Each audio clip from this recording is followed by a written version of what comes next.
जर 3 डिसेंबर जागतिक अपंग दिना दिवशी जर हा 5% निधी पंचायत समितीचा खर्च केला नाही तर आम्ही पाटोदा पंचायत समितीला इथं लॉक लावून आम्ही आंदोलन करणार आहोत। याची दखल गट विकास अधिकारी पंचायत समिती पाटोदा यांनी घेण्यात यावी व तात्काळ 3 डिसेंबरच्या अगोदर दिव्यांगाचा हक्काचा 5% निधी वर्ग करण्यात यावा।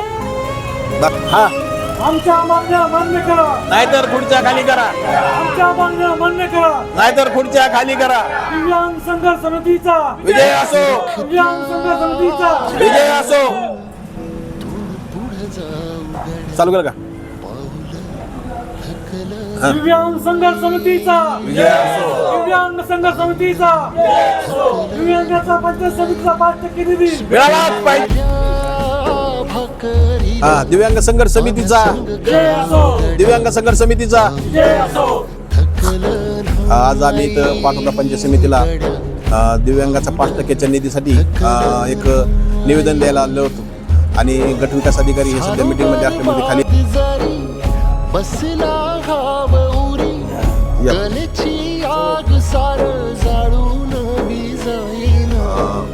आमची आज संघटनेच्या वतीने आम्ही तहसीलदार यांना निवेदन देण्यासाठी काढलं आहोत। आम्ही 3 डिसेंबर जागतिक अपंग दिना दिवशी दिव्यांगाचे प्रश्न जर सोडले नाही तहसीलदार यांनी तर आम्ही 3 डिसेंबर या जागतिक दिनानिमित्त ह्या तहसील कार्यालयासमोर एक आंदोलन करणार आहोत आणि दिव्यांग व्यक्तींचे प्रश्न जसे की पाटोदा पंचायत समिती अंतर्गत 5% निधी हा गेली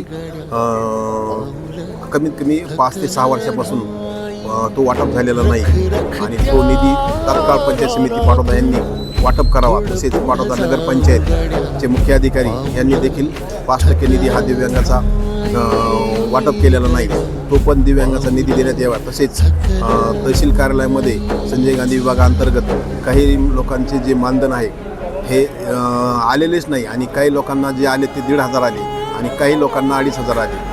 तरी तहसील प्रशासनाने तात्काळ संबंधित दिव्यांग व्यक्तींचे कागदपत्र घेऊन त्यांना जे त्याच्या वतीने तहसील कार्यालय पाटोदा व पंचायत समिती कार्यालय पाटोदा जे निवेदन देण्यासाठी सर्व दिव्यांग बांधव एकत्र आलो आहे। तर आमच्या मूळ मागण्या आहेत, आमच्या दिव्यांगाचं जी पेन्शन आहे जे शासनाने आम्हाला 2,500 रुपये पेन्शन लागू केले ते आम्हाला आतापर्यंत भेटलेलं नाही, ते आज पूर्वीप्रमाणे 1,000 भेटते।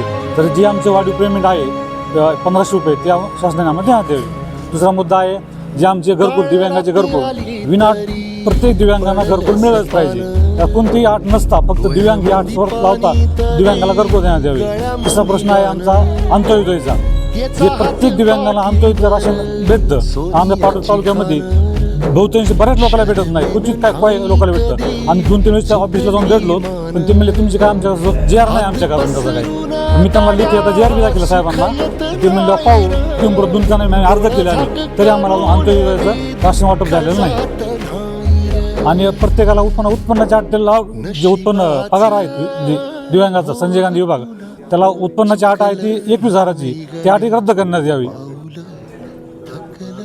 आमच्या दिव्यांग बांधवांच्या प्रश्नासाठी आज आम्ही पाटोदा तहसील कार्यालय येथे